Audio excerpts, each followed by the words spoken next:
قال اللہ تبارک و تعالی فی القرآن المجید کل نفس ذائقۃ الموت صدق اللہ العظیم قال اللہ تعالی فی مقام آخر وما خلقت الجن والانس الا لیعبدون صدق اللہ العظیم۔ بندہ پروردگارم امت احمد نبی دوست دار چار یارم تابع اولاد علی مذہب حنفی دارم ملت حضرت خلیل خاک پائے غوث اعظم زیر سایہ ہر ولی صدیق عکس حسن کمال محمد است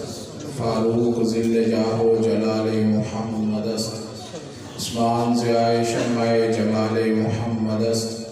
حیدر بہار باغ خصال محمد است صلی اللہ تعالی علیہ وسلم۔ ان اللہ وملائکتہ یصلون علی النبی یا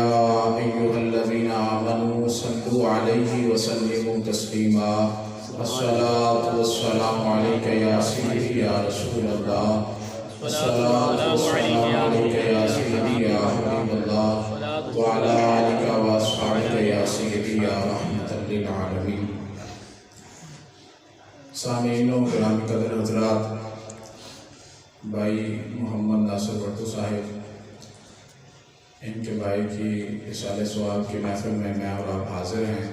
دعا ہے اللہ تبارک و تعالیٰ ان کی کامل بخشش و مغفرت فرمائے، قبر میں حشر میں حضور نبی کریم صلی اللہ علیہ وسلم کی شفاعت نصیب فرمائے۔ اللہ تعالیٰ ہم سب کے حال پر رحم فرمائے، ہمیں آخرت کی تیاری کرنے کی توفیق عطا فرمائے۔ ایک واقعہ عرض کر کے میں پھر جو آیت کریمہ پڑھی اس پر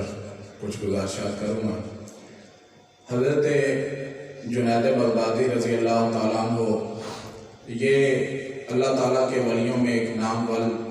جو ہے ولی گزرے، بلکہ آپ کو سید الاولیاء کہا جاتا ہے کہ ولیوں کے سردار کہا جاتا ہے آپ کو، حضرت جنید بغدادی کو۔ آپ کے پاس ایک عورت آئی، اس نے آ کے عرض کی کہ حضور میری جوان بیٹی فوت ہو گئی، تو میں اپنی بیٹی سے بڑی محبت کرتی تھی، بڑا پیار تھا، میری بیٹی فوت ہو گئی ہے تو میں اب چاہتی ہوں کہ میں اسے دیکھوں وہ کس حال میں ہے، آیا کہ اللہ تعالیٰ نے اسے بخش دیا ہے یا وہ عذاب میں مبتلا ہے، وہ کس حال میں ہے، میں اپنی بیٹی کو دیکھنا چاہتی ہوں۔ تو حضور جنید بغدادی رضی اللہ تعالیٰ عنہ نے اسے وظیفہ دیا، فرمایا یہ وظیفہ ہے، یہ تو پڑھ، جب پڑھے گی تو اللہ تعالیٰ خواب میں تجھے تیری بیٹی دکھا دے گا۔ تو اس عورت نے اس پر عمل کیا، وظیفہ پڑھا، چند دن گزرے تو خواب میں اس نے دیکھا اس کی بیٹی جو ہے وہ عذاب میں مبتلا ہے، گناہوں کی وجہ سے عذاب میں مبتلا ہے، اس کو عذاب ہو رہا ہے۔ وہ عورت روتے ہوئے حضور جنید بغدادی رحمۃ اللہ علیہ آپ کی بارگاہ میں آئی اور کہنے لگی کہ میری بیٹی کو تو عذاب ہو رہا ہے، وہ تو اپنے گناہوں کی وجہ سے پکڑی گئی ہے۔ تو حضرت جنید بغدادی رحمۃ اللہ علیہ فرمانے لگے یہ تو اللہ تعالیٰ کی مرضی ہے، وہ جسے چاہے بخش دے، جسے چاہے پکڑ لے، اس میں ہمارا تو کوئی اختیار نہیں۔ وہ چاہے تو کوئی کتنا ہی بڑا گنہگار کیوں نہ ہو، اس کی رحمت اگر کسی پر سایہ کرنے پہ آ جائے تو بڑے بڑے گناہ دھل جاتے ہیں، اور اگر وہ پکڑنے پہ آ جائے تو پھر اس کی شان، اس کی اپنی مرضی ہے، میں یہاں کیا کر سکتا ہوں۔ خیر آپ نے اس کو تسلی دی، عورت کو فرمایا جاؤ جا کر بیٹی کے لیے اصالہ ثواب کرو، دعائیں مغفرت کرو، میں بھی کروں گا، اللہ تعالیٰ بڑا غفور الرحیم ہے، وہ بخشنے والا ہے، رحم فرمائے گا۔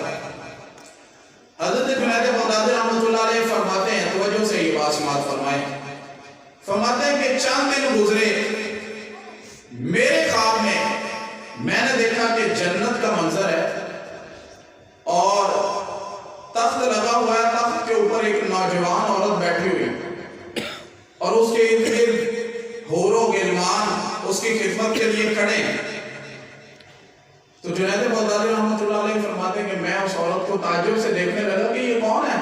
نوجوان عورت جو جنت جنت میں ہے، تخت پر بیٹھی ہوئی ہے، اللہ تعالیٰ کی رحمت اس کے اوپر ہے، یہ کون ہے؟ تو وہ عورت حضرت جنید بغدادی فرماتے ہیں مجھے کہنے لگی کہ جنید تم مجھے تعجب سے دیکھ رہے ہو کہ میں کون ہوں؟ میں وہ نوجوان لڑکی ہوں جس کی والدہ آپ کے پاس آئی تھی کہ مجھے عذاب ہو رہا تھا۔ تو حضرت جنید بغدادی رحمۃ اللہ علیہ فرمانے لگے پھر تجھے تو عذاب ہو رہا تھا، تو عذاب میں مبتلا تھی، گناہوں کی وجہ سے پکڑی گئی تھی، تو میں آج یہ دیکھ رہا ہوں کہ تو جنت میں ہے،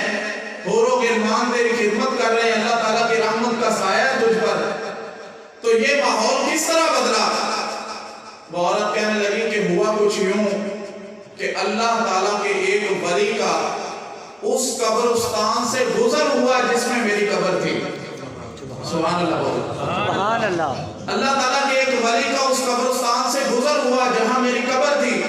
وہاں اس ولی نے رک کر حضور نبی کریم صلی اللہ علیہ وسلم کی ذات پر درود پڑھا، اس کے درود پڑھنے کی برکت سے اللہ تعالیٰ نے سارے قبرستان والوں کی بخشش فرما دی۔ سبحان اللہ۔ تو درود شریف ضرور پڑھا کریں، اس کے لیے پڑھنے والے کے لیے بھی رحمت ہے اور جن کو ہم اصالے ثواب پہنچائیں ان کے لیے بھی رحمت ہے۔ حضرات محترم، حضرت شیخ سعدی رحمۃ اللہ علیہ کا ایک شعر ہے، اس سے پہلے آپ یہ بات سمجھیں کہ آج جو حالات چل رہے ہیں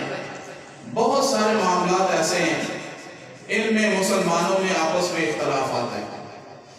اور بہت ساری چیزیں ایسی ہیں جس میں مسلمانوں کا تو اتفاق ہے لیکن کفار اور مسلمانوں کے درمیان اختلافات ہیں۔ یعنی کوئی چیزیں ایسی ہیں جن کو ہم آپس میں ہی نہیں مانتے، اور کوئی چیزیں ایسی ہیں جن کو مسلمان تو مانتے لیکن کافر نہیں مانتے۔ لیکن موت ایک ایسی باہر حقیقت ہے کہ اس میں کسی کو کوئی شک نہیں، نہ کسی کافر کو کوئی شک ہے، نہ کسی مسلمان کو کوئی شک ہے۔ سب کو اس بات پر یقین ہے کہ یہ جو سانسیں چل رہی ہیں، یہ جو ہم جی رہے ہیں، ایک نہ ایک دن ان چلتی ہوئی سانسوں نے رک جانا ہے۔ یہ جو زندگی چل رہی ہے ایک نہ ایک دن اس زندگی نے ختم ہو جانا ہے۔ تو زندگی تو ہے،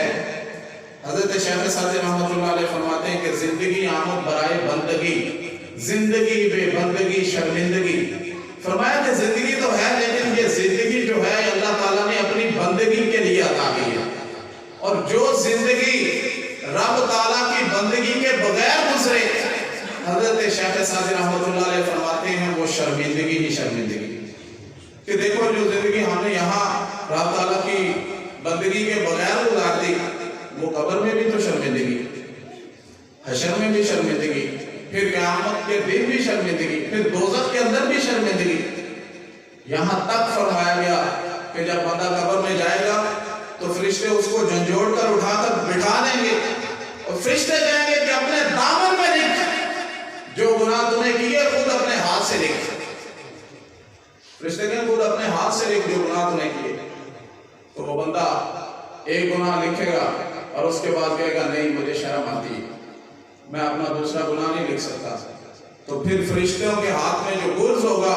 وہ اتنی زور سے اس بندے کو ماریں گے کہ بندہ معاذ اللہ استغفر اللہ 70 ہاتھ زمین کے اندر دھنس جائے گا، اور پھر اس کو اٹھا کر بٹھا دیں گے اور پھر کہیں گے لکھ جو گناہ دنیا میں تو نے کیے۔ تو اللہ تعالیٰ ہمیں گناہوں سے بچنے کی توفیق عطا فرمائے، اور زندگی جو ہے یہ نیکی والے رستوں پہ چل کے گزارنے کی توفیق عطا فرمائے۔ ایک ہمارے بزرگ ہیں یہ فرماتے ہیں کہ ایک یہ جہاں ایک وہ جہاں، یہ جہاں سے مراد ہے کہ یہ جو دنیا ہے چل رہی ہے جس میں ہم سانس لے رہے ہیں، اور وہ جہاں سے مراد آخرت ہے۔ فرماتے ہیں کہ یہ جہاں ایک وہ جہاں، ان دونوں جہانوں میں فاصلہ ہے بس ایک سانس کا، اگر چلتی رہے تو یہ جہاں، رک جائے تو وہ جہاں۔ اور فرماتے ہیں سبق دیتے ہیں، فرماتے ہیں سانسوں کی اس مالا میں موتی پرولو عشق رسول کا، پھر یہ جہاں کے وہ جہاں ساتھ ہوں گے محبوب دو جہاں۔ کہ اگر حضور نبی کریم صلی اللہ علیہ وسلم کے عشق، حضور کی محبت کا موتی پرولو گے اپنی زندگی میں، تو پھر تمہارے لیے کوئی مشکل نہیں ہے کہ تم دنیا میں جی رہے ہو یا تم آخرت میں جا رہے ہو۔ حضور نبی کریم صلی اللہ علیہ وسلم کا ارشاد ہے، فرمایا موت جو ہے یہ مومن کے لیے تحفہ ہے، کیا ہے؟ آپ حضرات بولیں موت مومن کے لیے تحفہ ہے. اور آقا کریم صلی اللہ علیہ وسلم نے ساتھ یہ بھی فرمایا, میرے مرشد کریم حضرت امیر المجاہدین علامہ خادم حسین رضوی رحمۃ اللہ علیہ آپ فرماتے تھے کہ جب حضور نے فرما دیا کہ موت مومن کے لیے تحفہ ہے, تو پھر یہ تحفہ ہی ہے چاہے جس رنگ میں آئے, جس رنگ میں بھی آ جائے موت جو ہے وہ تحفہ ہے. کیونکہ میں دنیا سے ایمان کی حالت میں جا رہا ہوں. حضرت بلال حبشی رضی اللہ تعالیٰ عنہ جن لوگوں نے زندگی اللہ اور اس کے رسول کو راضی کرتے ہوئے گزاری, وہ جب موت ان کے قریب آتی تھی تو وہ موت سے نہیں گھبراتے تھے. ہاں, اللہ تعالیٰ کا خوف ان کے دلوں میں رہتا تھا. حضرت عثمان غنی رضی اللہ تعالیٰ عنہ جیسے جلیل القدر لوگ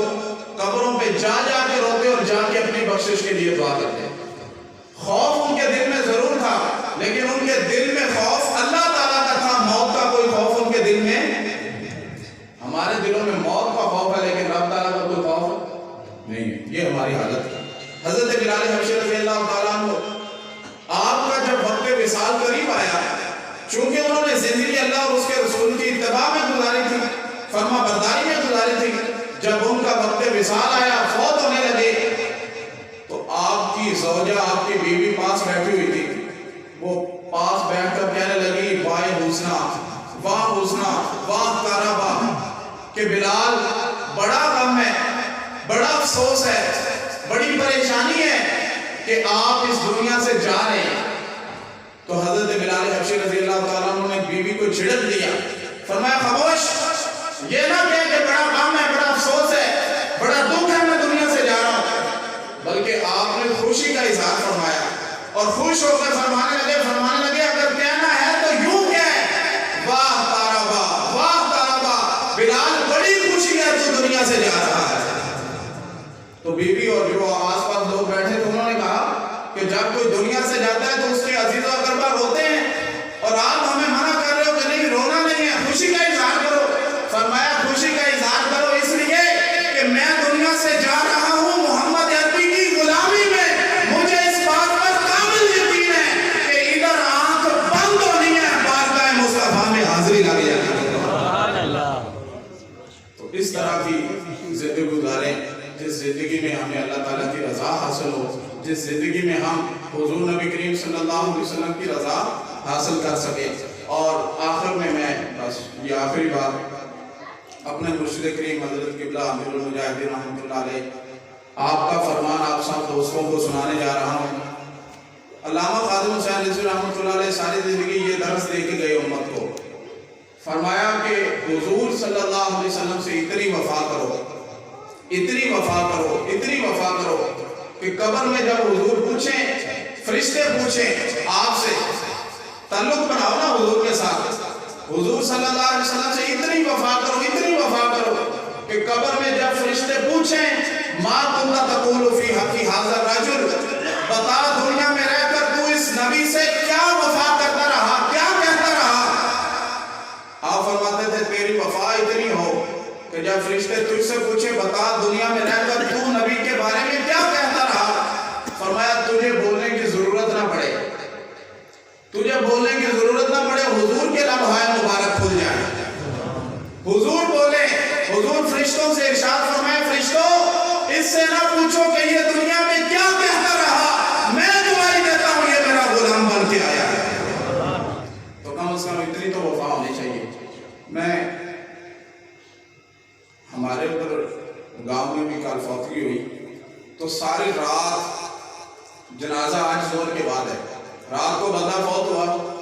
ساری رات اس کی جو پٹی ہے رسالہ ثواب کے لیے جہاں بیٹھتے ہیں, ساری رات وہاں اس کے بھائی, اس کے چاچے, اس کے جتنے بھی عزیز لوگ تھے, ساری رات وہاں ایک دوسرے کو گالیاں دیتے رہے سیاست دانوں کے لیے. کوئی کہتا ہے فلان ہے, دوسرا کہتا نہیں فلان ہے. ساری رات ہم بھی وہاں تھوڑی دیر کے لیے گئے تو یہی تماشا دیکھا, ساری رات سیاست دانوں کے لیے ایک دوسرے کو ذلیل کرتے رہے. نہیں لحاظ یہ میرا چاچا ہے, نہیں لحاظ یہ میرا بزرگ ہے, نہیں بزرگ کو لحاظ کہ یہ میرا بیٹا ہے, یہ میرا بھتیجا ہے, یہ میرا بھانجا ہے, میں نے اس کے ساتھ کیسے بات کرنی, کوئی تمیز نہیں, کوئی لحاظ نہیں, کوئی اخلاق نہیں. دیکھو یہ کس طرف چل پڑے، جن کے لیے ہم اپنوں کو، بھائی کو، چاچے کو، مامے کو، بڑے کو، رشتہ دار کو، عزیز کو گالیاں دے رہے ہیں، اس کی بے عزتی کر رہے ہیں، بد اخلاقی کے ساتھ اس کے ساتھ پیش آ رہے ہیں، کیا جس لیڈر کے لیے ہم گالیاں نکال رہے ہیں وہ لیڈر قبر میں آئے گا؟ بولو نا یار، وہ لیڈر قبر میں نہیں آئے، قبر میں تو حضور نے آنا ہے۔ اگر کہیں پہ بات کرنی ہے بیٹھ کر تو حضور کی بات کرو، تاکہ جب قبر میں، حشر میں فرشتے تجھ سے پوچھیں کہ دنیا میں کیا کہتا رہا، تو تو کہے کہ میں تو یہی کہتا رہا کہ سرور کہوں کہ مالک و مولا کہوں تجھے، باغ خلید کا گل زیبا کہوں تجھے، تیرے تو وصف عیب تناہی سے ہیں بری، حیران ہوں میرے شاہ میں کیا کیا کہوں تجھے۔ سب سے اعلیٰ و اعلیٰ ہمارا نبی، سب سے والا و والا ہمارا نبی، اپنے مولا کا پیارا ہمارا نبی، دونوں عالم کا دولہ ہمارا